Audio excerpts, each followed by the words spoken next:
Hi, I'm Marty Nemko. This is an essay called I Wish I Had Never Went to School. I believe that I would have been better off had I never set foot in a classroom. It's difficult to know if, when I was young, I would have had the maturity to make the following choices.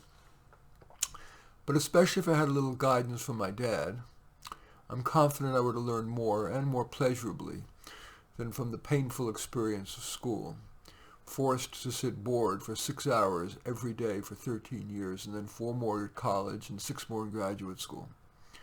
Atop that, I really didn't like the kids much. They didn't like me much. Kind of a know-it-all. And they were often not nice, even cruel to me. I would have much preferred to learn on my own. I was a self-starter, I still am, I think. I would have preferred to learn what interested me and in the ways that appealed to me, and at the times that I was in the mood for learning, which was most of the time. Note that the following is going to assume that I'd be back in the pre-computer age in which I grew up. Of course, if I was fashioning self-taught homeschooling today, I would add the miracles of Google and YouTube and Amazon to find well-curated material exactly when I wanted it for free. So here are samples of what I think I'd want to teach myself.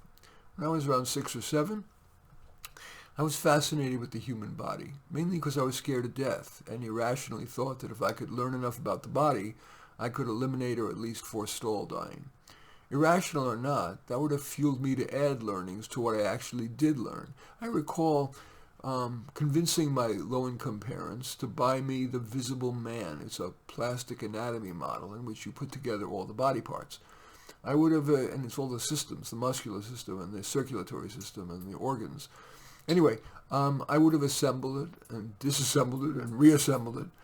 Having assembled it the first time, my mind would have been freed from focusing on how to put it together to what are the interrelationships between the organs and the systems.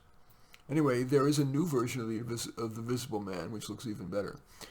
I was also, at that age, amazed at how plants can grow from seeds and cuttings.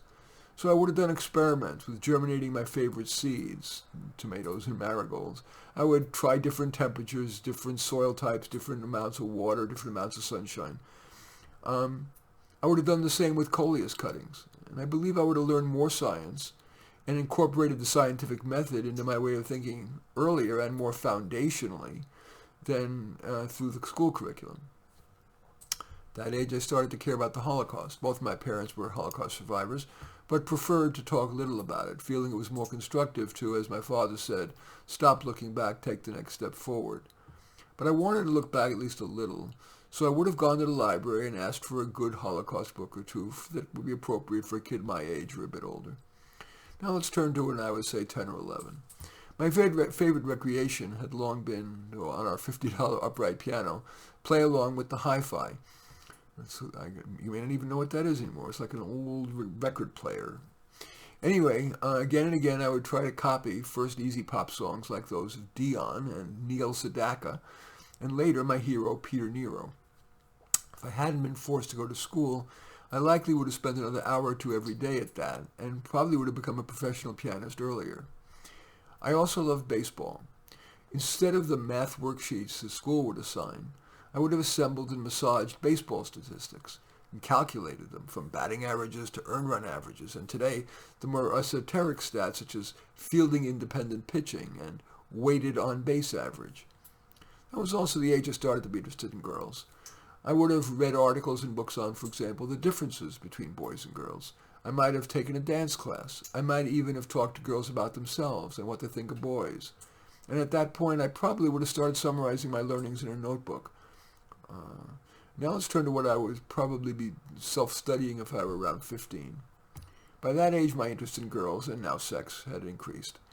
I could imagine a lot of my learning consisting of more candid conversation with boys, girls, and, my parents, atop more reading. I could easily see myself devouring books like Everything You Want to Know About Sex, but We're Too Afraid to Ask. Driving. I was so excited about getting my driver's license, and yes, a car. So I know that I would read and read about the different models, compare their features, their specs, their reliability, their prices.